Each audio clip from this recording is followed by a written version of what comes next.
Well, good morning, or perhaps good afternoon or good evening, depending on what part of the world you're in today. I'd like to welcome you to today's Journyx Project Execute webinar series. Our webinar today is entitled How to Acquire and Exercise Project Authority. Our guest speaker today is Dan Vickers, and he's brought along with him an entourage of folks that are going to be helping us during the Q&A portion, a panel of folks who have lots of experience managing and exercising project authority, so it should be very beneficial to you as a listener today. My name is James Bronner. I'm the Director of Marketing here at Journyx, and it's certainly my pleasure to be your host for today's webinar. Our goal is to keep this right at an hour. We recognize your time is valuable, and so we'll do our best to keep this right under an hour, including the questions and answers. A couple of housekeeping items. You can receive a full PDU for attendance at today's webinar, and in order to get that, you don't have to do anything. We'll be sending out a follow-up email in a day or so afterwards, and you can just simply, we'll actually attach the PDU certificate to that, and you'll have that information as well. Dan is providing some, there's a paper that Dan's providing as well that we'll be happy to include with that.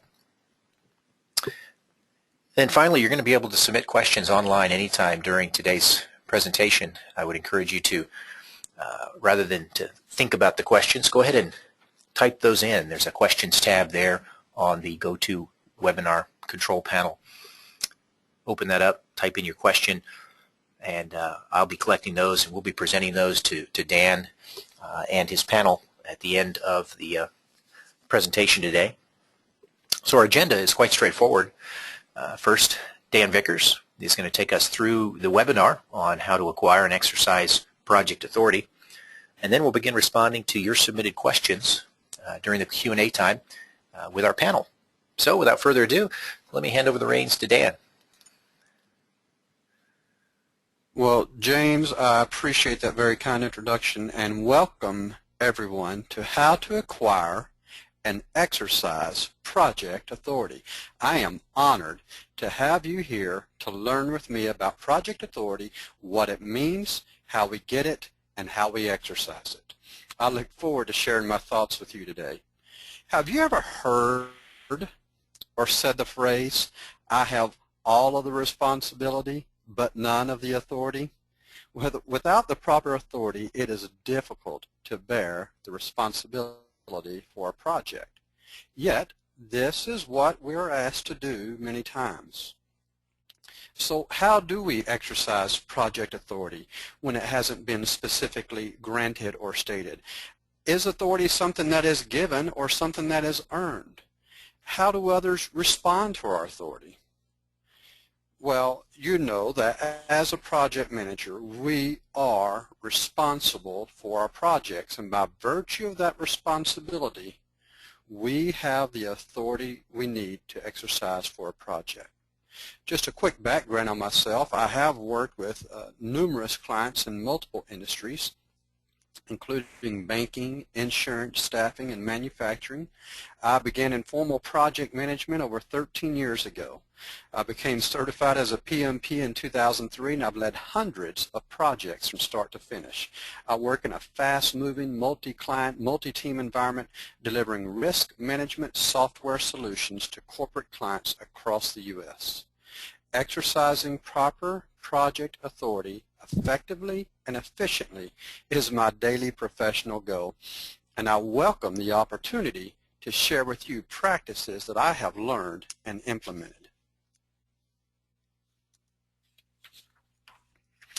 So let's review today's objectives.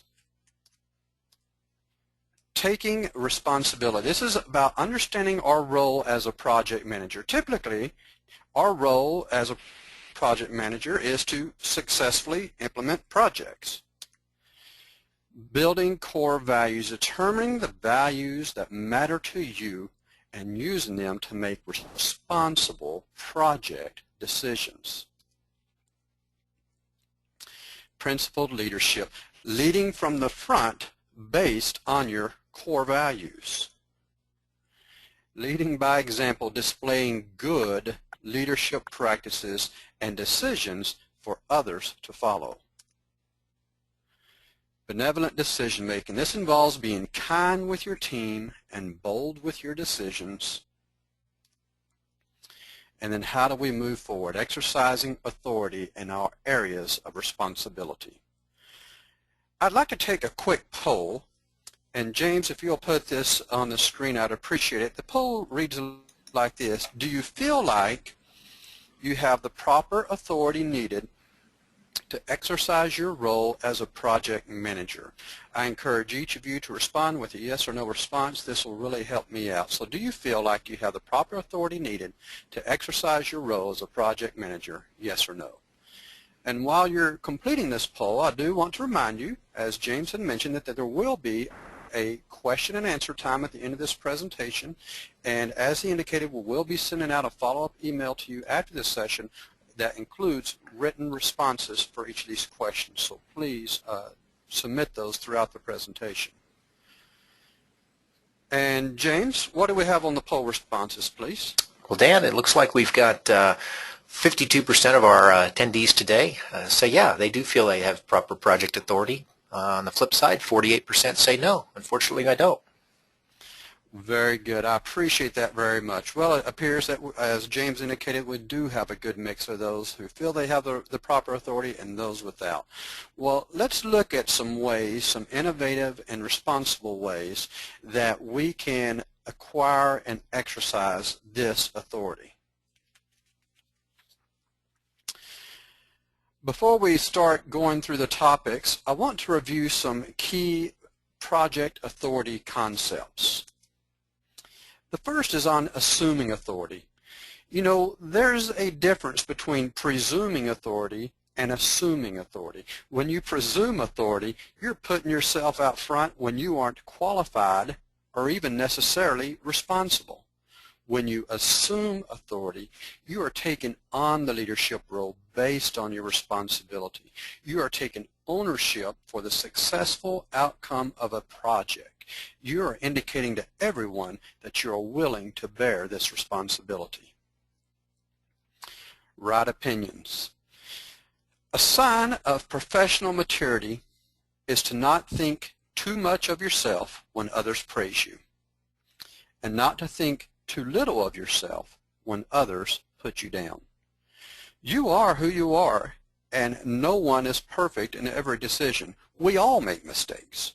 We build better opinions by listening and learning from the opinions of others. Having a right opinion of ourselves, our skills, and our abilities is critical to our success as project leaders. The third concept here is wrong opinions. Well, we know we're not 100% correct all the time, so some of our opinions must be incorrect. Unfortunately, we don't always know which ones are incorrect. So we allow ourselves the possibility of being incorrect in any opinion, and we evaluate others' opinions regarding our project decisions. Not every criticism of your project is a direct attack on you.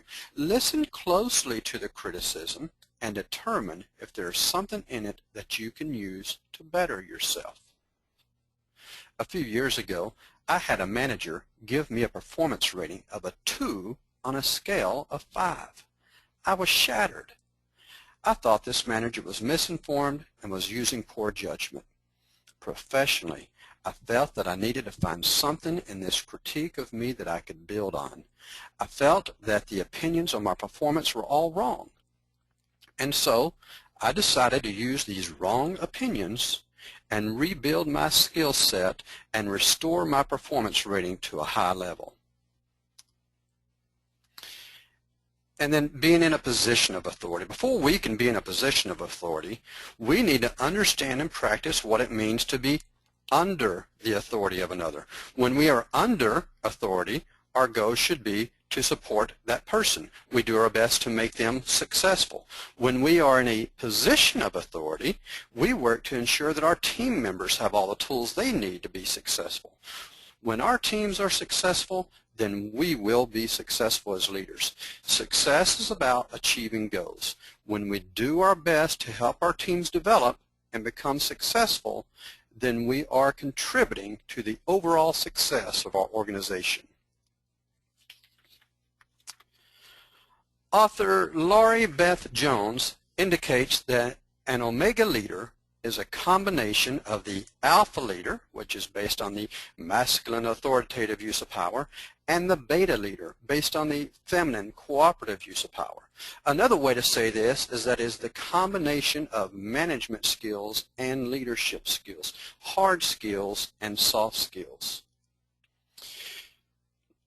This author lists 3 areas of focus for an Omega leader.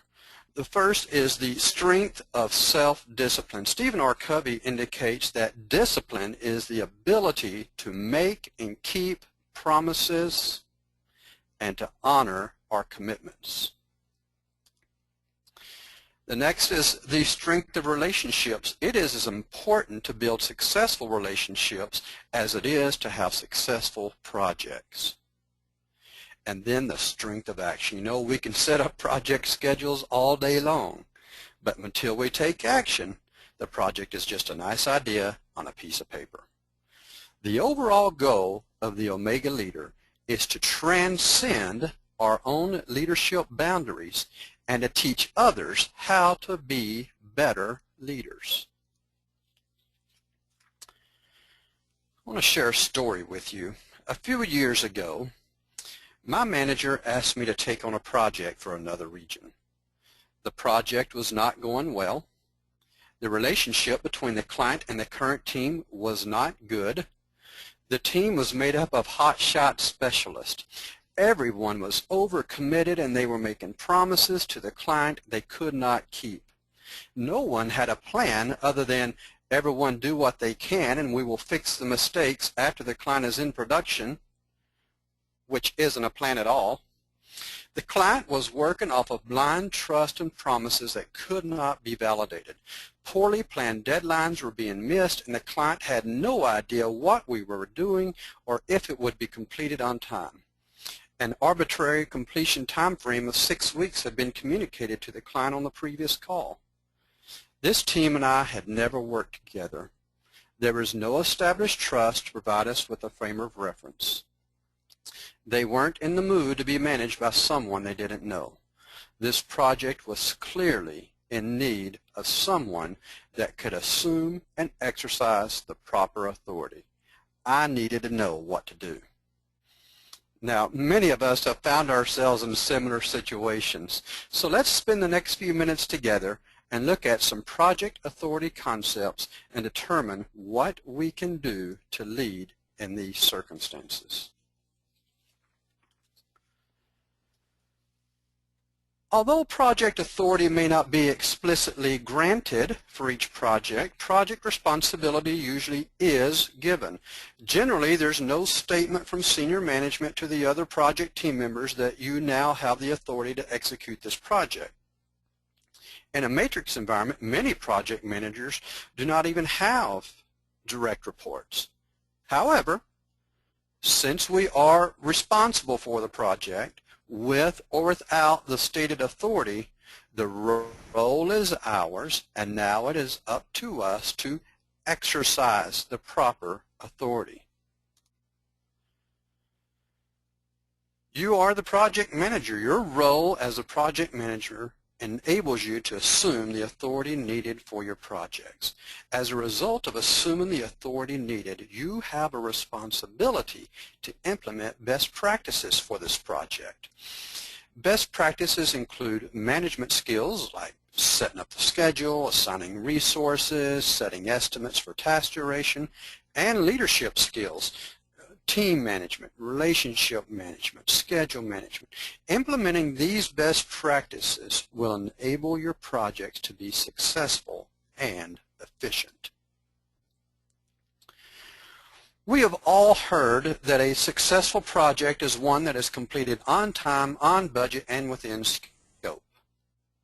Well, I suggest to you that a successful project is also one where all deliverables are completed efficiently. Our goal is quality within the confines of the triple constraint as much as possible, but the overriding concern is client satisfaction delivered in an efficient manner. We become efficient how? By practicing proven project management concepts. Earlier, we discussed the importance of self-discipline. This exercise of making and keeping promises and honoring our commitments is the driving force behind building efficiency. Here's an example. When we discipline ourselves to always prepare an agenda prior to any meeting, then we are causing our meetings to be efficient. How? Well, by providing a list of topics, any research needed regarding those topics, and specific questions that need to be addressed. We provide structure, clarity, and efficiency by practicing this discipline. You know, it is extremely difficult to exercise responsibility well if you are not organized. Take control of your work schedule, your desk, and your professional development. Making lists is a great tool that fosters organization. List your projects, list your team members, list your tasks, your risks, and your milestones. These lists will provide you with a clear idea of your responsibilities. Review these lists regularly and update them as necessary. Understand the scope of the projects and their impact on the bottom line. Think and operate like an owner of the business. Think of ways you can become better organized and more efficient. You can get more work done in an hour, a day, or a week if you're organized and efficient. The more organized you are, the more successful you will be. And then position yourself to be proactive and productive. Add tools and skills to your project manager tool belt. Think about things that could have gone better in your last project. Review your lessons learned. Think creatively about ways to address these problem areas for the next project. To increase your productivity, focus on developing your skill set during project downtimes. This is a critical time for personal development and professional organization. Schedule time for yourself to consider ways to become more proactive and productive. If you improve yourself, then you improve your teams and your projects. If you can improve your teams and your projects, then you are improving your organization. It takes professional maturity to accept responsibility for yourself, for your actions, for your teams, and for your projects. Think about ways to always be and do your best.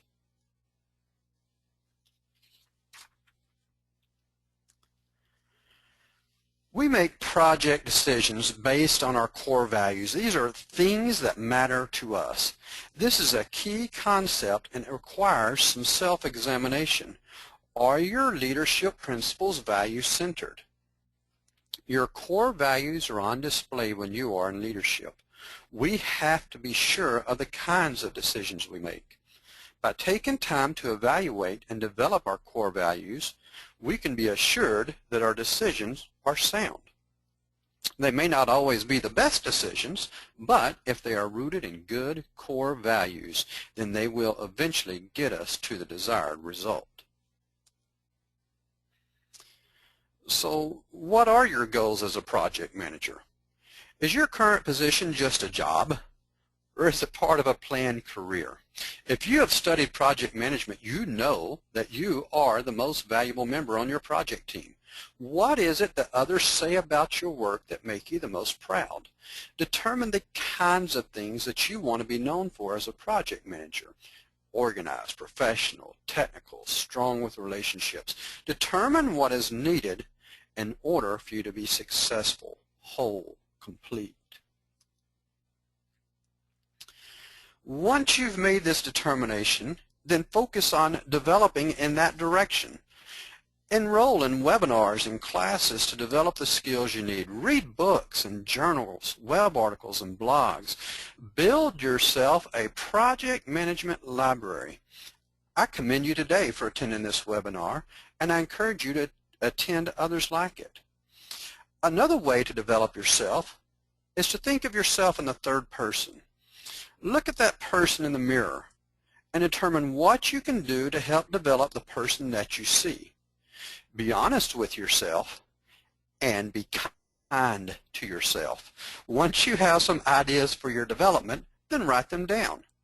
Put them in a place where you can see them and refer to them often, especially when you find that going is tough. Sometimes you have to be the one to encourage yourself to keep moving forward.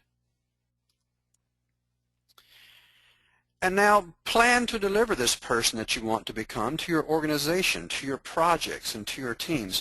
Focus on becoming the person you want to be and not the person you currently see. Find others that exhibit the traits that you want to have. Seek their advice.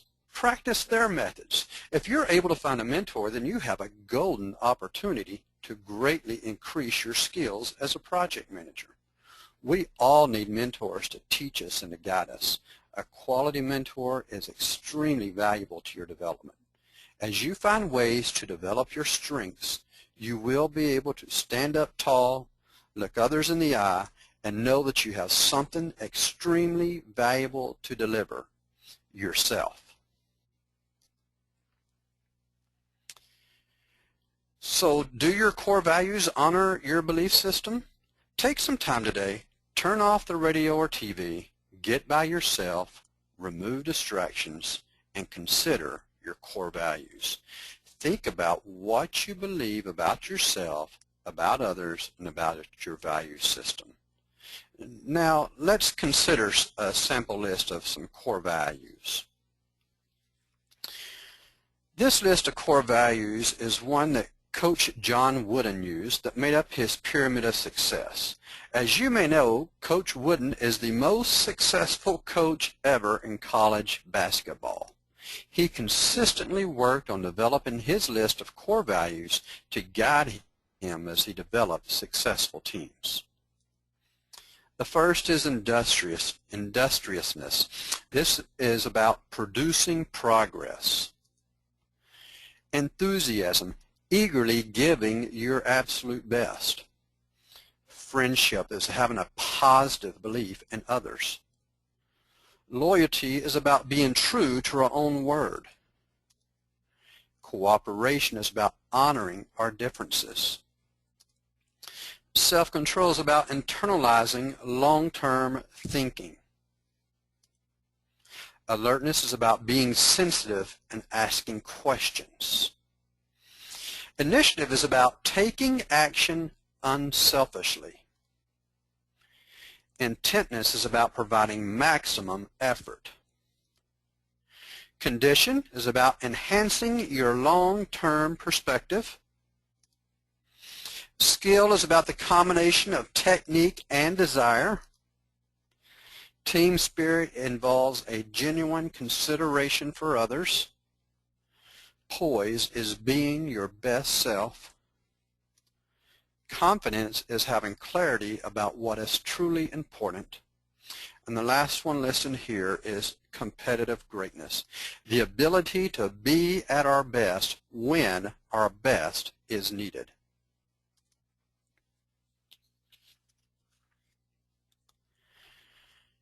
By taking responsibility and honoring our core values, we can become principled leaders.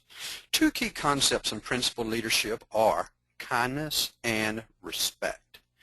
These are principles that we can build on.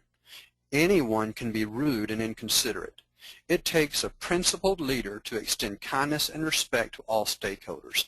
This involves having a genuine or authentic desire for others to experience acceptance and success. Once these principles are developed, then others that you influence will begin to display these same principles.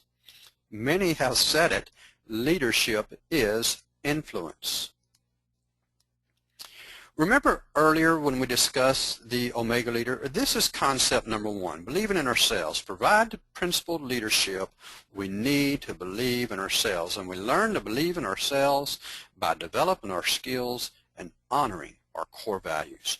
We honor our core values by making commitments to ourselves and keeping them. We do not become arrogant, but we exercise self-confidence knowing that we have developed our skills, that our skills have proven successful over time, and that we have mentors and peers who agree that our skills are beneficial. When we do this, we find an inner strength to know that even if we make mistakes in moving towards a certain goal, at least we are moving towards that goal. This is Omega Leader concept number 2. We need to believe in others. Our team members need our encouragement. One way to encourage your team members is to delegate certain responsibilities to them. Another way to show your belief in their abilities is to publicly acknowledge them. Our team members have great worth and are worthy of our respect. We respect them by listening to their ideas and learning about what is important to them on a project. When we have a healthy self-perspective, then the perspective of others becomes an asset to our projects. We all learn from each other. The third Omega Leader concept is believing in our actions, and so we need to believe in our actions as a team. We know that if we are competent in our practices and confident in our ability to perform, that the goal will be attained. We implement training and we develop experience. Setbacks happen, but we don't let those setbacks stall the whole project. We keep moving forward. When we have a vision of a desired outcome that has the support of all stakeholders, then the project team becomes unstoppable. You will reach your goal. The implementation will be finished. The project will be completed. Once we believe in ourselves, believe in others, and believe in our actions, we can move forward with exercising authority on a project.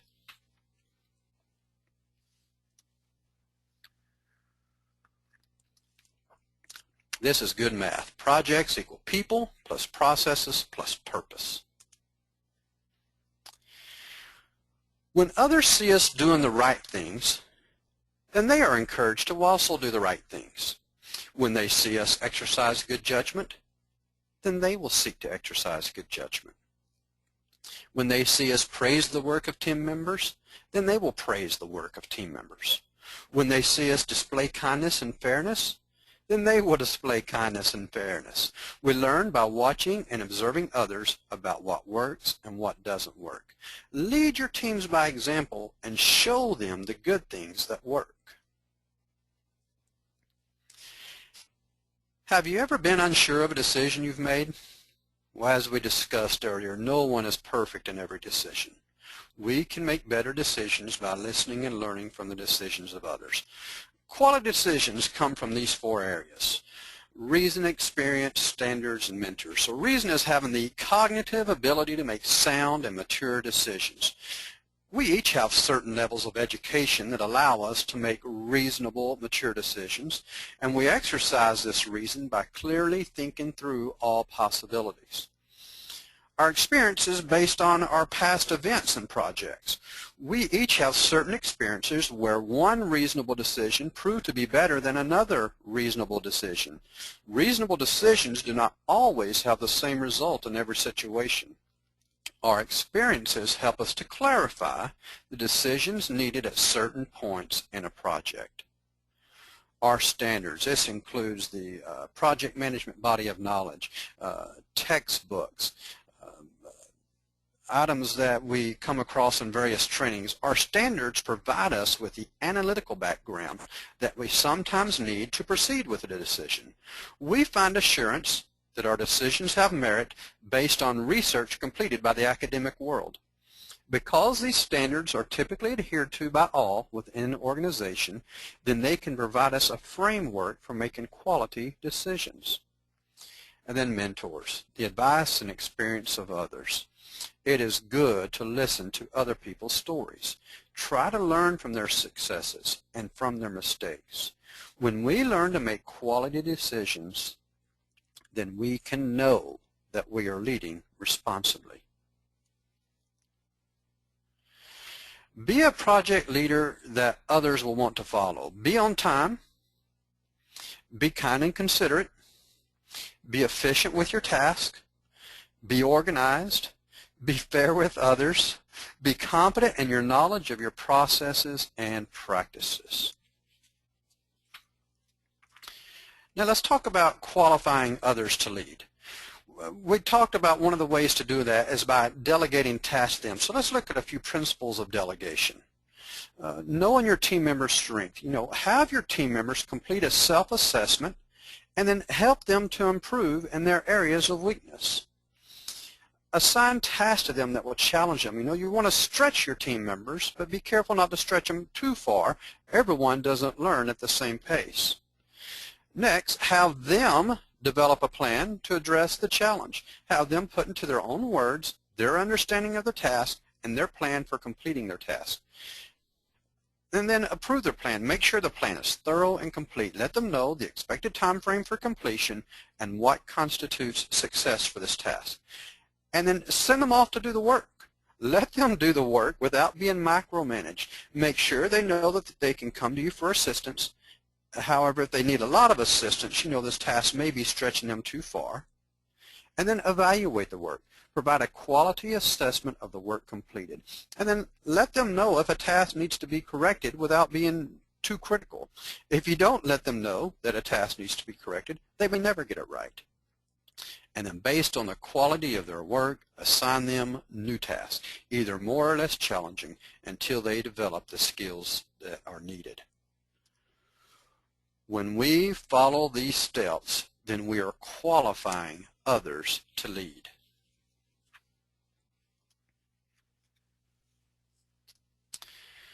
Benevolent decision-making. This is a style of leadership that displays kindness and understanding for all, and yet realizes that the final clear decisions rest with you.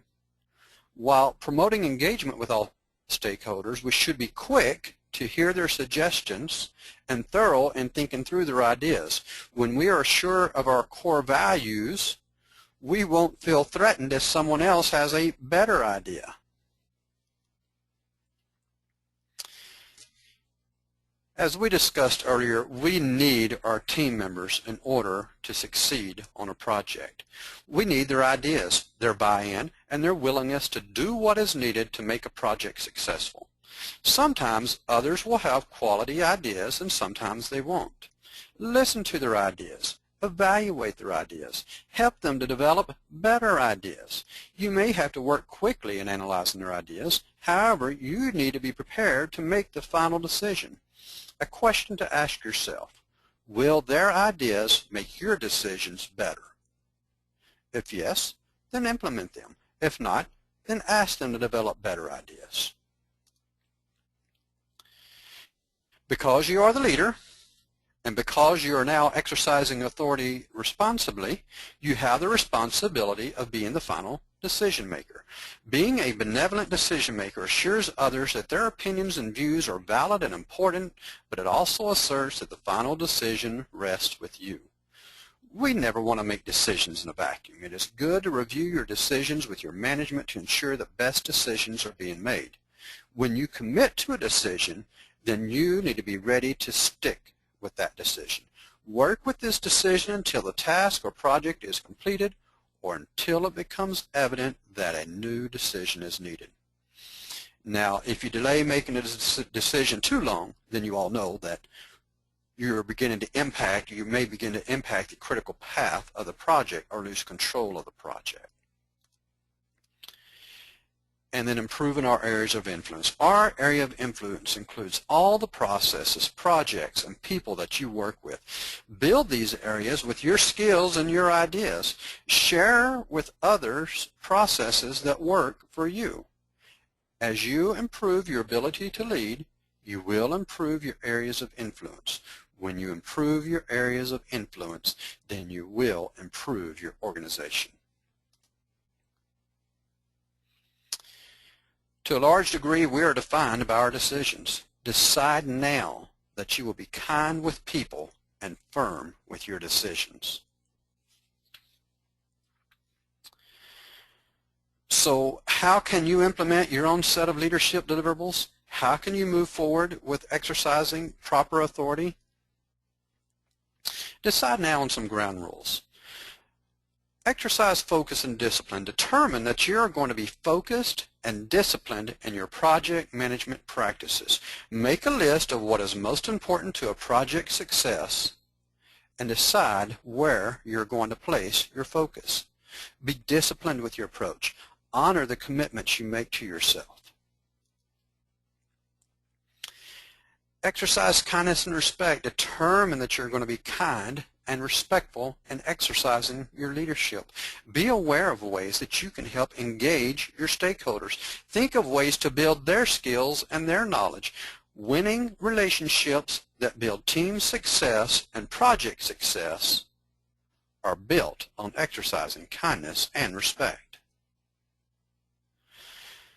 Determine that you're going to make quality decisions. Again, these are reasonable decisions, grounded in experience, developed using standards, and advised on by mentors.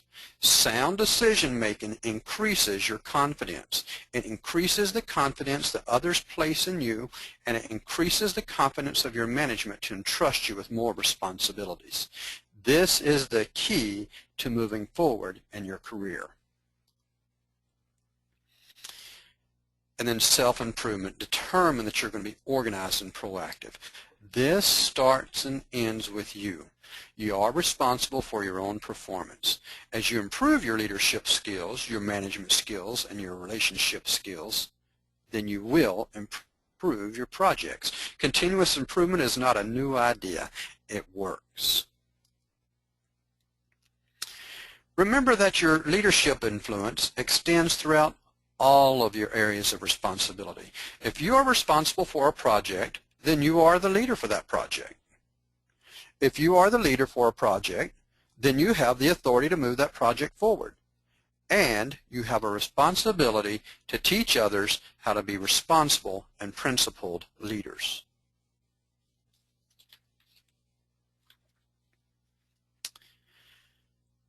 Do you remember the client story that we began earlier? Well, on the next team call, I asked if I could bring in another resource that had experience with similar projects.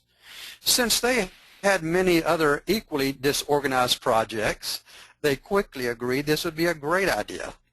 Without them realizing it, I just moved them out of the way and brought in someone that I knew could complete the work on time. I asked them to continue to meet with us to provide background and insight on this client. Instead of them being offended for being pushed to the side, they thanked me for removing work from their schedule. We completed the project on time. The new resource was hailed as a rock star, and the relationship with the client was much improved. I realized then that authority can be presumed or it can be responsibly assumed. The client did not need to know about our internal issues. They needed a quality product delivered on time. The impetus for the authority assumed came from a commitment to put the client first.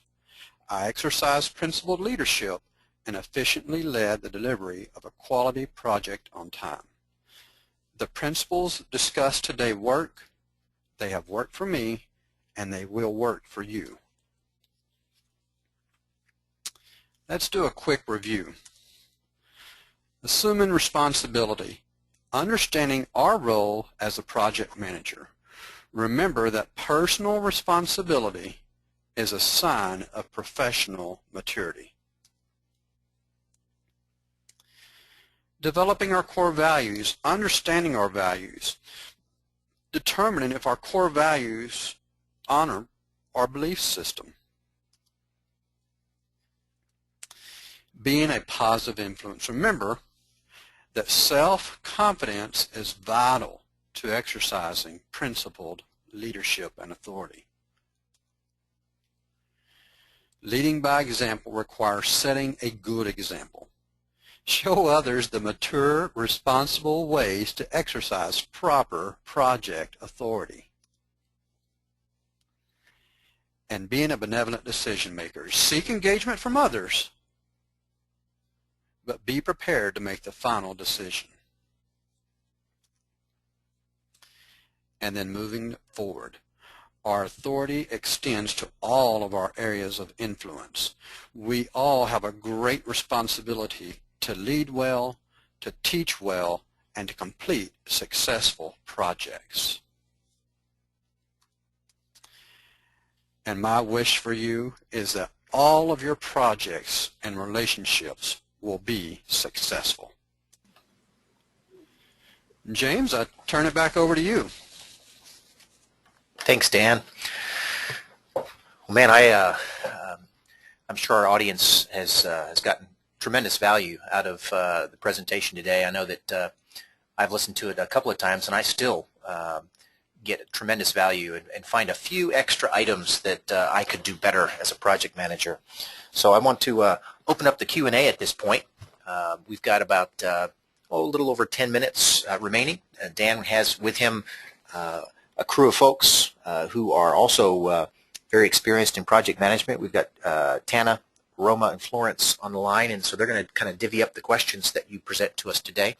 So if you've not done so already, I'd encourage you to go ahead and submit your question using the question tab, and we'll see how many of those we can get to here in our remaining time. So Dan, let's. I'm going to go ahead and throw the first question out, and you guys can decide who wants to take the first one.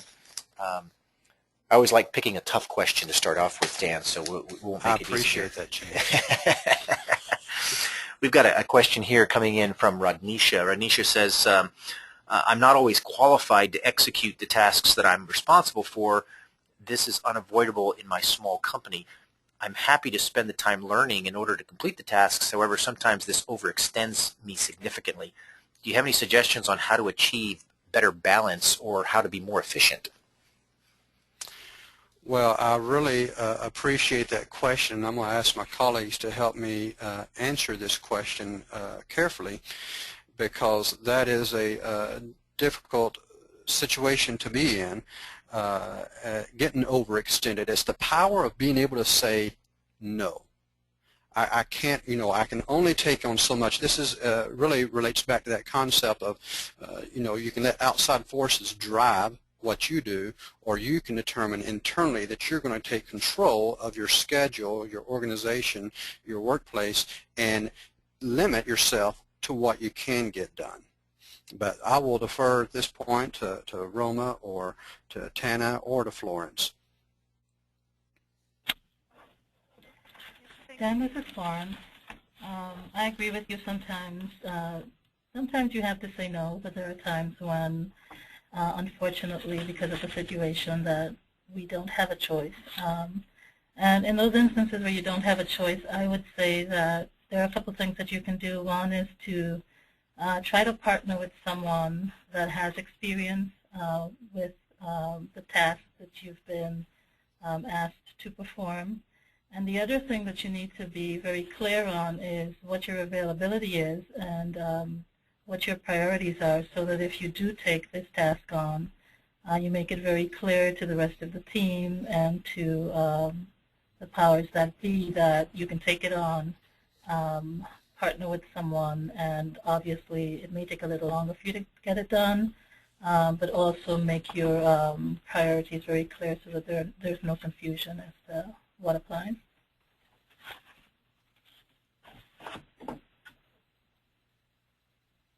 This is Roma. The other thing I would caution with in those situations, because I think we all find ourselves in that type of situation at some point or another, is when you do take on tasks within your schedule, don't forget about the bigger picture of your project, because you're too caught up in details of the task. Very good on both of those, Florence and Roma. Thank you very much. Well, let's press on. Yes. We'll get Leo has chimed in. And he's saying he's got a situation that he's trying to resolve, and it's a case where he's got a more technically literate member of the team who is actually trying to drive the project and really kind of be in charge. And I'm sure none of us have ever run into that. So Leo is looking for some advice on how best to deal with this individual in this particular scenario. Tana, would you mind answering this one first? Absolutely. You're right in that is a very challenging situation to be in, and when I've been in that situation in the past, there are times that I look to see, are there things on the project from a deliverable standpoint that I could let that person run with that overall wouldn't have a material impact to the project, but would make them feel like they are in control of something, because usually that's what it boils down to, is more of a control issue. In some cases, you're not going to have anything like that on your project, and sometimes it's just best to sit down with that person one-on-one and just talk to them about ways that the project team can be made successful, and who the leader on the project should be in a nice professional way, so that they feel like their ego is being stoked, but they also understand that you are the project manager and ultimately you are responsible for the success of the project, and that may mean that that person's going to have to take less of a leadership role on the team. Very nicely done. Well, let's press on. Our next question. James, do we have a... Yes. Sure. Our next question comes in from Curtis. Curtis is asking about, well, actually, I've got several folks that have asked this question. It has to do with the kind of the power struggle that occurs sometimes around certain aspects of the triple constraint. In one question, an individual is asking, hey, I've got a client that is so committed to time, it's hard to communicate the other values that we have, and the size of the team, and the competency, and how we want quality to be a part. And I've got another person that's asking about an actual sponsor within the company who also is focused on only one aspect of the triple constraint. And I know that in the past you've responded to this, Dan, and maybe your team here can respond as well. What's the best way to balance some of those differences? Well, Curtis, again, we appreciate that question, and that's a tough circumstance to be in. Part of it, I guess, Curtis, is just continual communication with that sponsor, helping them to understand that you can, if time is your driving force, you can put extra people on it, but it doesn't necessarily mean that it's going to get done any quicker. Or you can put more money on it, it doesn't necessarily mean it's going to get done any quicker. So part of it is just that constant respectful communication with that project sponsor, letting them know what can and can't be done, and just making a clear argument for the reason. And if they have issues with that, then certainly if you have other sponsors who understand what you're saying, then they can help also in that discussion with this particular sponsor. But I really encourage you just to do that constant, clear communication to them, letting them know that it's not necessarily about adding additional resources or additional funding that help you meet a deadline. Dan, this is Roma. I would say the other aspect to that is making sure that you're clearly communicating the adverse impacts of just focusing on that one constraint. I've been in that situation multiple times, and just being able to say, well, sure, we could cut the timeline, but that means that your system won't be tested for quality, and laying it out very directly on what the adverse impact is can sometimes help in those discussions. Very good answer. Excellent. Well, thank you very much. We've got about 5 more minutes, and still have some questions coming through, so I'd encourage you to go ahead and submit your questions. Should we run out of time, then what we'll do is we'll end the session, but I'll leave the electronic version open for a few minutes so you can continue to send your questions, and we'll see if we can respond to those offline if you don't have a chance to get your question answered online today. Dan and team, our next question comes in from Mary Ellen. Mary Ellen asks the question. She says, how do you handle a person who rebels against authority but who is critical to the success of the project? James, none of these questions are easy ones. Mary Ellen, when you're dealing with a rebellious team member, there's a couple of things that you can do. One is, of course, you explain to them carefully, why you need their buy-in on this project, how it is going to help the team. If I understand when their skills are critical, it's hard to have a frank conversation with them because you need their skills. But one thing I think you have to keep in mind is this person going to be involved also on future projects? If you don't address it now, it's going to be the same thing over and over and over. It sometimes can be difficult to address, but I encourage you to address it with this person just as quickly and as clearly as you can, and help them to understand the benefits of being part of the team instead of being in rebellion against what the team is trying to accomplish. Florence, do you have some additional comments in regards to this? I would just add that you might want to have a frank conversation with that team member to try to get at the root cause of, the rebellion. Why do they have such an issue with authority? And work from there. And sometimes, sometimes you have to make tough decisions if you're in, if you have a team member like that persists. But it is a tough situation to deal with. But having frank conversations with that person to try to get at the reasons why they're being rebellious may be helpful. Thank you, Florence. Thank you. And our next question comes in from Eddie. Eddie is dealing with some cultural issues. His question is around, he says he's got some multicultural facets involved in his project team, and sometimes taking the authority can be seen as a negative in different cultures, and so he's trying to balance the different kind of leadership styles you talked about, Dan, with the cultural issues around taking charge, being humble, being the servant leader. Any suggestions from your panel today on how Eddie can handle those?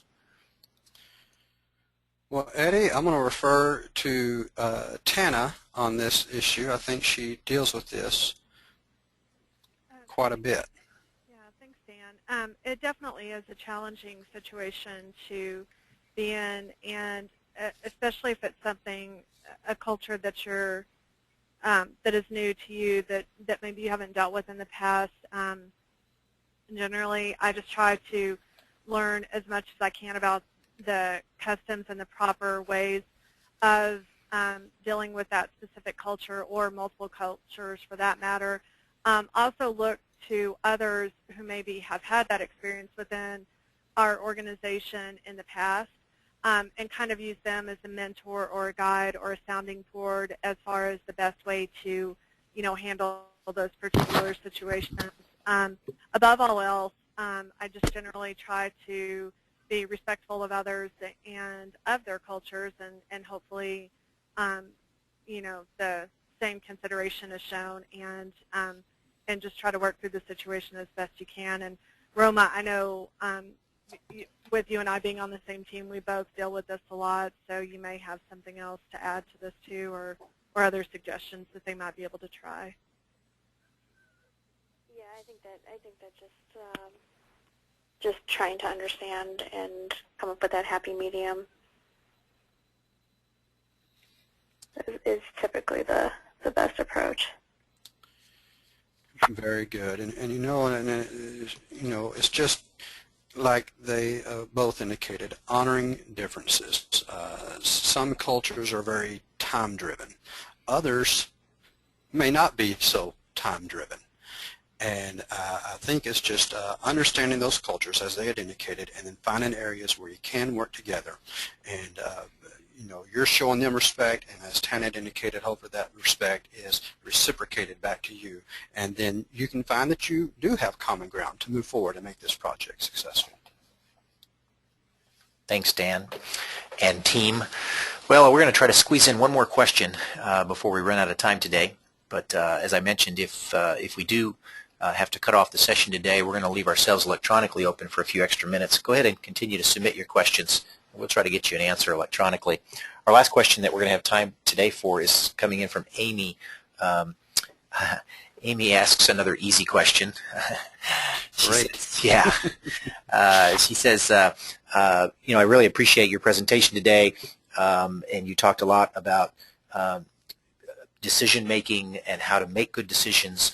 How do you, or what suggestions can you provide for helping me to address the situations when I don't make good decisions, because occasionally it happens? How do I save face with the team and continue to be a leader even though I occasionally make mistakes? Well, Amy, I think that primarily if it's evident that you've made an incorrect decision, which we all do, then acknowledge it, I think, is the first key.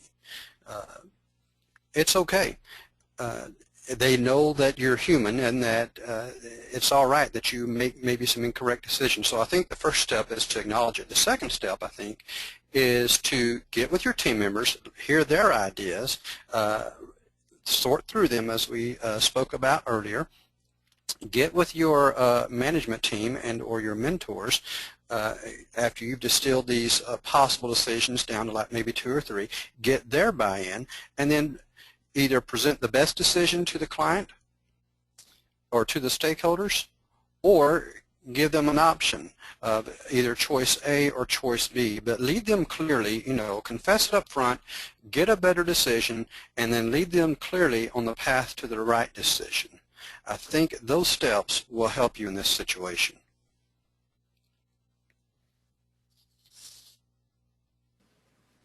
I'm going to leave an extra 30 seconds here for one of the panelists to dive in. Anybody have a comment on how to confess and save face? This is Tana. And Dan, I agree with you 100%. I think it's definitely critical that when a mistake is made, that you acknowledge the mistake, apologize, make it right, either by receiving input from the team or whatever, and then move on. Don't dwell on the mistake, because if it's a reflection on your character. And if they see that you acknowledge that something wasn't right, but you're making it right, and then you move on from that, you'll still earn the respect and gain the trust of your team. If you continue to dwell on it, then I think you run into kind of a red danger zone of your team kind of losing trust or losing faith in you, and that's just going to make your job more difficult, and that's definitely a path that you do not want to go down. So acknowledge, apologize, make it right, and then move on. Good feedback. It's always good to be forthright, isn't it? Well, this has been a fantastic presentation. I want to say thank you to Dan Vickers for presenting today, as well as our panelists today, Tana, Roma, and Florence, for joining us. I'll tell you, some of the most valuable pieces of presentation from the attendees' perspective is the whole interaction with Q&A. It's that people want to step into situations and understand how to deal with those, and so your practical experience panel is very valuable. I appreciate your participation, and I would encourage those of you that are listening today to join some of our other webinars. I've got our contact information on the screen there. We've got several other webinars slated for the end of this month, and then we're building the calendar for May right now. A couple of the webinars we've got are extending and enhancing Microsoft Project Server, understanding the critical components of project success. Got a really great one later this week in dealing with documentation and interaction with your team members, communication strategies. I've got another gal that does a fantastic presentation on social media for project managers. So If you're interested in extending your professional capabilities within the project management realm, I'd encourage you to visit our website. Information is there on the screen. What do we do as a company? Well, Journyx, we've been around for 15 years. We created the world's first web-based timesheet. We've got a solution that helps you to figure out who's working on what, when will they be finished, and who's available for the next project. It's a kind of a cross-project resource allocation optimization tool. So if you've got issues around the resources, really knowing what your resources are doing and how to allocate them both now and in the future, contact us. We'd be happy to help you out and show you what we've got to provide. Again, I want to thank Dan and our panelists today. Fantastic presentation. We appreciate you spending time with us, and we hope, as Dan mentioned earlier, that all your projects will be successful. Have a wonderful day.